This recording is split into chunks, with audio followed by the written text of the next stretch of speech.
네, 어텐션 뉴스 구병수 기자 나와 있습니다. 오늘 가져온 소식은 어떤 겁니까? 네, 그 대전의 한 초등학교가 최근 투표는 국민의힘이라는 문구가 적힌 급식 식단표를 배포해서 논란이 됐다는 급식 소식을 먼저 식단표요. 드리겠습니다. 예. 네네. 그러니까 이게 초등학교가 뭐 한 달에 한 번씩 급식 식단표를 제작을 해서 배포를 하는데요. 4월 급식 식단표 10일자 칸에 투표 도장이 찍힌 종이를 들고 있는 사람들, 그리고 투표는 국민의힘이라고 문구가 적힌 이미지를 넣어서 배포한 겁니다. 이 초등학교가. 학부모들한테. 네, 그렇죠. 네. 그러니까 아시다시피 4월 10일은 이제 22대 총선이 있어서 휴업일인데요. 그러니까 그 빈칸으로 남겨놔야 하지만 특정 정당의 투표를 권유하는 것을 이렇게 오인할 수 있는 그러네요. 문구가 들어간 겁니다. 네. 그러니까 대전교육청은 이제 해당 학교 영양교사가 식단이 없는 기념일에는 아마 그냥 비워놓기가 그러니까 이제 관련 이미지를 집어넣는데 이날은 선거일인 만큼 영양교사가 국민의힘을 보여주자는 취지에서 말 그대로 네, 국민의 힘. 그렇습니다. 네. 네, 이미지를 넣었다고 이렇게 설명을 했어요.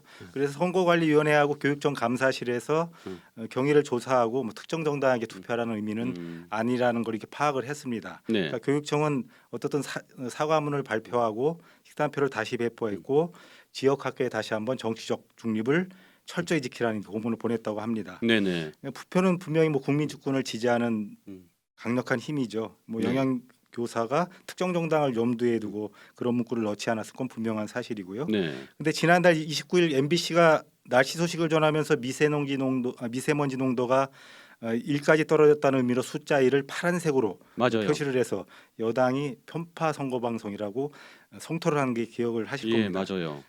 뭐 이처럼 이제 오얏나무 아래에서는 각근을 고쳐 쓰지 않는다는 속담이 있죠. 선거철에는 오해를 사는 일이 없도록 주의를 해야 되겠습니다. 맞습니다. 네, 다음 소식은요.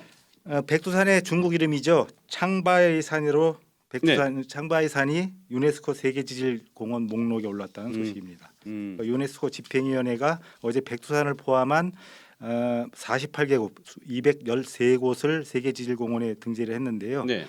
이미 유네스코 세계지질공원 이사회가 지난해 9월에 등재 예고를 했어요. 그래서 창바이산의 최종 등재는 사실상 예고된 상황이었는데요.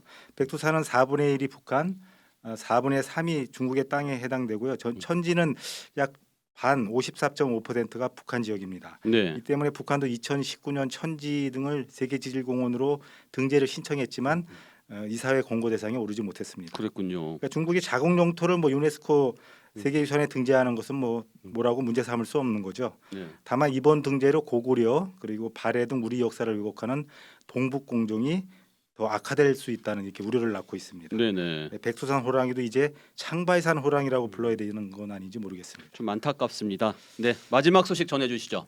네, 그 대형 가상화폐 거래소 FTX의 창업자 샘 뱅크먼 프리드 얘긴데요. 네. 그 미국 법원이 그 샘 뱅크먼 프리드에게 징역 25년을 선고하고 우리 돈 약 15조 원의 재산 몰수도 명령을 했습니다. 네.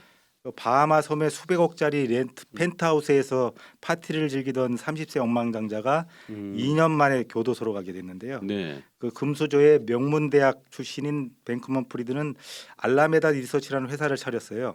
그 비트코인이 각 나라의 거래소마다 가격 차이가 있거든요. 네네. 그러니까 이 점을 이용해서 차익 거래로 뛰어들어서 큰 돈을 벌었습니다. 네. 특히 한국 시장은 거래소에서 사고 파는 비트코인 가격이 다른 나라에 비해 월등히 높답니다. 한 60% 차이가 난다는데요. 이를 김치 프리미엄이라고 부른다고 합니다. 네. 그러니까 수익 창출 기회가 그만큼 많은 거죠.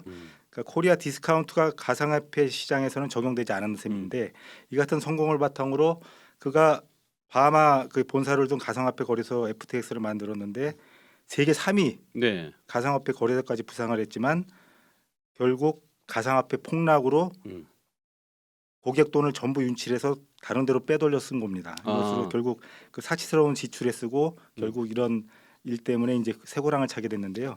이지컴 이지고 땀 흘려 벌지 않은 돈은 쉽게 사라지는 법입니다. 맞습니다. 오늘은 여기까지 듣겠습니다. 수고하셨습니다.